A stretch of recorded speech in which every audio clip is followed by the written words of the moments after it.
Hello guys, তো অনেক দিন পর আবার ক্যামেরা চালু করে আবার ভিডিও বানাতে চলে আসলাম।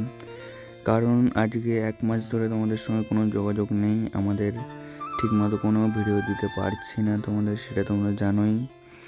আর কিসের জন্য দিতে পারছি না সেটাও তো তোমরা ঠিকঠাকভাবে জানো না।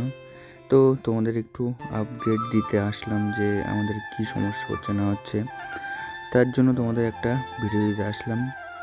তো তোমাদের দিদি ভাই বলো, বৌদি ভাই বলো, তোমাদের দিদি ভাইয়ের আজকে মোটামুটি 2-3 সপ্তাহ ধরে মানে এত শরীর খারাপ যাচ্ছে, একটার পর একটা হয়ে যাচ্ছে। তো পেটের সমস্যা ছিল, সেটা তো ঠিক হয়ে গেছিলো, তারপরে এখন আবার আলাদা সমস্যা হচ্ছে, গ্যাস হচ্ছে, যা খেয়ে ফেলছে তাতেই গ্যাস হয়ে যাচ্ছে। তো এর জন্য রাখতে পারছে না, 2 দিন পর পরই আমার ডাক্তার কাছে যেতে হচ্ছে। তো তার জন্য কোনো ভিডিওতে বানাতে পারছি না। তোমাদের বৌদি ভাইকে দেখতেই পাচ্ছ, শরীরটা কেমন দিন দিন মানে শুকিয়ে যাচ্ছে। আর আমিও গাইস চিন্তায় চিন্তায় তাও থাকতে পারছি না, কারণ ওকে আমি এতটাই ভালোবাসি, আমার নিজের জীবনের থেকেও অনেক ভালোবাসি। ঠিক আছে, ওর কিছু হলে আমি থাকতে পারি না। তো কি বলবো বলো, নিজের যতটা সামর্থ্য আছে ততটা করে চেষ্টা করি যে ওকে ভালো রাখার জন্য। তার থেকে বেশি তো আমাদের করার কিছু নেই, কারণ মিডল ক্লাস ফ্যামিলি থেকে বিলং করি, তোমরা সবাই জানো সেটা। আর কাজ করে খেতে হয় সবসময়, কাজ না করলে আমাদের খাওয়া হবে না।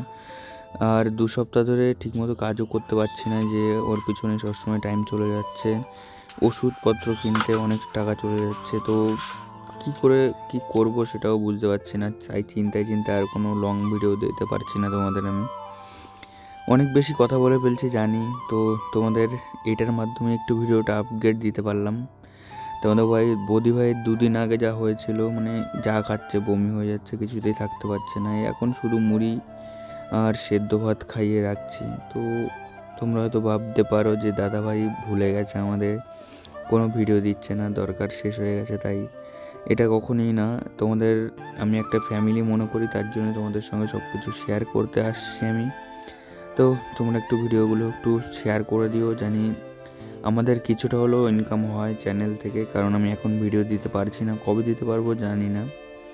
তো তোমরা একটু সাপোর্ট করো, আমার পাশে থেকো, এটুকুই বলার, আর কিছু বলতে পারবো না তোমাদের। কারণ তোমাদের বৌদি ভাইয়ের অবস্থা দেখতেই পাচ্ছ। এর আগে তোমাদের হয়তো বলেছে তোমাদের বৌদি ভাই যে আমার শরীর খারাপ, আমার পেটের ছবি করেছে, দেখো ওষুধ খেতে গেলেও মানে ওর এত অসুবিধা হয়, বুকে লাগে, ঠিক আছে, মধু দিয়ে তারপর ওষুধ খায়, আগে ওষুধ খেয়ে তারপরে মধু খায়। তো তোমাদের যদি ভালো লাগে অবশ্যই লাইক কমেন্ট শেয়ার করে দিও। তো চলো, টাটা।